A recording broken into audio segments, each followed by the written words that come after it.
दोस्तों, ईरान को लेकर पूरी दुनिया के अंदर इस वक्त जो खबरें चल रही हैं कि ईरान के परमाणु ठिकानों को इजराइल ने पूरी तरीके से खत्म कर दिया है। इस मामले से जुड़ी एक बहुत ज़रूरी खबर आपके सामने रखूंगा, क्योंकि आप लोग इस खबर से काफ़ी कनेक्ट हैं, तो हर तरह की जानकारी आपको होनी चाहिए। क्या वाकई में इजराइल ने जो हमले किए हैं पिछले 3-4 दिनों के अंदर ईरान के ऊपर, उसमें ईरान के परमाणु ठिकानों को नुकसान पहुंचा है या फिर सिर्फ अफवाहें पूरी दुनिया के अंदर उड़ाई जा रही हैं? बहुत बड़ी जानकारी अब सामने आई है। इस वीडियो में वो आपसे शेयर करूंगा, लेकिन शुरुआत में आपको एक तस्वीर दिखा देता हूं। इस तस्वीर को देखिए और थोड़ा सा सुकून महसूस करिए। ये जो तस्वीर आपकी स्क्रीन पर है, ये तस्वीर इस वक्त का इजराइल का हाल बयां कर रही है। ये तस्वीर इजराइल के यहूदियों की है और ये एक बंकर के अंदर की तस्वीर है। ईरान की मिसाइलों से अपने आप को बचाने के लिए इजराइल के यहूदी हर रात ऐसे ही बैठकर गुजार रहे हैं, क्योंकि ईरान की मिसाइलों के हमले पूरी रात जारी रहते हैं।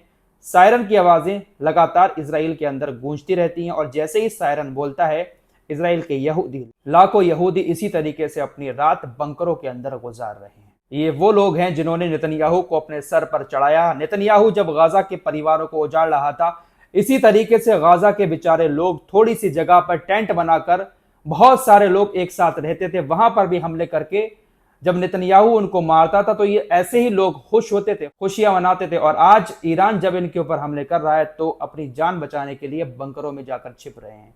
हर रोज ऐसे ही भगदड़ होती है और बंकरों में रातें गुजारनी पड़ रही हैं। बस ये है कि वहां पर गाजा के अंदर ज्यादा फैसिलिटीज नहीं थी, खाने को खाना नहीं था, पीने को पानी नहीं था, लेकिन यहाँ पर सुविधाएं सारी हैं। बंकर के अंदर रात गुजर रही है लेकिन सुविधाएं सारी हैं, वाईफाई वगैरह सब कुछ अच्छा चलता है, खाना पानी भी ठीक ठाक है, लेकिन मुसीबत में है। आइए अब इस रिपोर्ट को आगे बढ़ाते हैं। सबसे पहले बात पाकिस्तान की कर लेते हैं। कल की एक वीडियो में मैंने पाकिस्तान का जिक्र करते हुए कहा था कि ऐसी खबर चल रही है कि पाकिस्तान ये कह रहा है कि अगर इजराइल ने ईरान के ऊपर परमाणु हमला किया तो फिर हम भी अपने परमाणु हथियार लेकर ईरान पहुंच जाएंगे और ईरान के सपोर्ट में इजराइल के ऊपर परमाणु अटैक कर देंगे। ये खबर बताते हुए मैंने कहा था पाकिस्तान के बारे में कि पाकिस्तान का कोई भरोसा नहीं कर सकते इस मामले में कि पाकिस्तान ईरान का साथ देने डायरेक्ट लड़ाई लड़ने पहुंच जाए। काफी सारे यूजर्स हमारे पाकिस्तान से भी हैं जो हमारी वीडियो शायद देखते हैं, कमेंट भी करते हैं, तो कुछ लोगों को बहुत बुरा लगा ये कि आप पाकिस्तान की बुराई क्यों कर रहे हो, पाकिस्तान लड़ाई लड़ने नहीं पहुंचेगा। अरे पाकिस्तान तो पूरा साथ है ईरान के। मेरे दोस्तों, पाकिस्तान भी वैसे ही ईरान के साथ है जैसे तुर्की और दूसरे अरब देश ईरान का इस वक्त साथ दे रहे हैं, सिर्फ और सिर्फ बातों में। दरअसल ये जो खबर चली थी कि पाकिस्तान परमाणु हथियार से हमला कर देगा, ये पूरी तरीके से गलत है।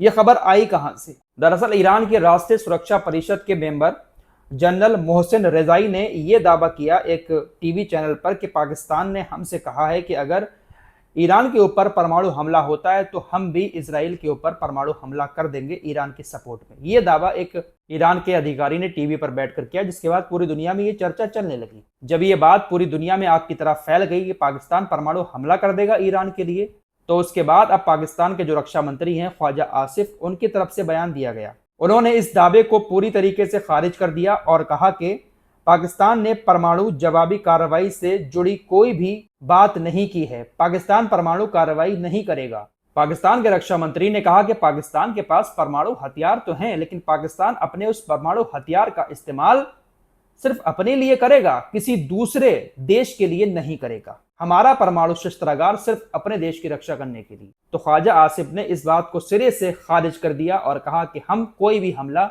इजराइल के ऊपर ऐसा नहीं करेंगे। पाकिस्तान के रक्षा मंत्री ख्वाजा आसिफ ने यह बात जरूर कही कि हम ईरान के पीछे खड़े हैं और राजनयिक समर्थन हमारा पूरा इस मामले में ईरान के साथ है। तो यह राजनयिक समर्थन और यह निंदा, इससे ईरान का कुछ भला होने वाला नहीं है। ईरान को अगर कुछ भला करेगा तो वो ये कि ईरान के साथ कोई दूसरा देश आए और उसका साथ दे, साथ में खड़े होकर।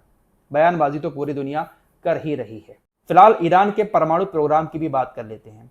जब पहला हमला किया इजराइल ने 3 दिन पहले ईरान के ऊपर, तो पूरी दुनिया में चर्चा होने लगी कि कई सारी परमाणु फैसिलिटीज को तबाह कर दिया है। ईरान अब पूरी तरीके से तबाह हो गया है। पूरी दुनिया में खबरें चली थी, क्या वाकई में ईरान का परमाणु प्रोग्राम इतना कमजोर था कि इजराइल के हमलों से खत्म हो गया? दरअसल एक बड़ी बात अब यह सामने आ रही है कि पूरी दुनिया के अंदर जो अंतर्राष्ट्रीय परमाणु ऊर्जा एजेंसी है, जो तमाम देशों के परमाणु प्रोग्राम पर नजर रखती है, उसकी तरफ से अब इस मामले को लेकर एक बड़ी बात कही गई है। अंतर्राष्ट्रीय परमाणु ऊर्जा एजेंसी ने जो बात कही है उसने इजराइल के तमाम दावों की पोल खोल दी है।